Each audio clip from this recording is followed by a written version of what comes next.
அப்ப இந்த பொருளாதாரத்துல உயர்ந்த நிலைக்கு வரணும் அப்படிங்கிற எண்ணம் மேசராசிக்காரங்களுக்கு ஆரம்பத்திலேயே வந்துடும்.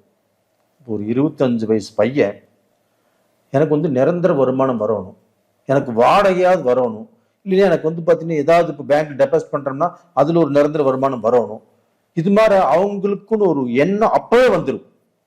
25 வயசுல யாரும் அப்படி நினைக்க மாட்டாங்க. ஆனா மேசராசியில பிறந்தவங்க எனக்கு லைஃப் லாங்கா ஒரு நிரந்தர வருமானம் வரணும் அப்படிங்கிற எண்ணங்கள் உருவாகும்.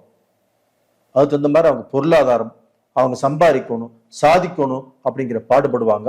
எப்படியுமே அதுல முன்னுக்கு வந்துடுறாங்க, சம்பாதிச்சிடுறாங்க, சாதிச்சிடுறாங்க. ஆனா அதே சமயத்துல பாத்தீங்கன்னா குடும்ப ரீதியாக சில குழப்பங்கள் இவங்களுக்கு போயிட்டே இருக்கும். அப்ப பாத்தீங்கன்னா ஒரு சிலருக்கு தான் மேசராசிக்காரங்களுக்கு குடும்பத்தில் நம்ம பிரச்சனைகள் வந்துட்டு இருக்கும். இன்னொரு சிலராகப்பட்ட இப்ப நீங்க இருக்கிறீங்க, பாப்பா நம்ம 2 பேரும் கோயிலுக்கு போயிட்டு வந்துடலாம், இல்லை திருத்தணி போகலாம் அப்படின்னு சொல்றீங்க.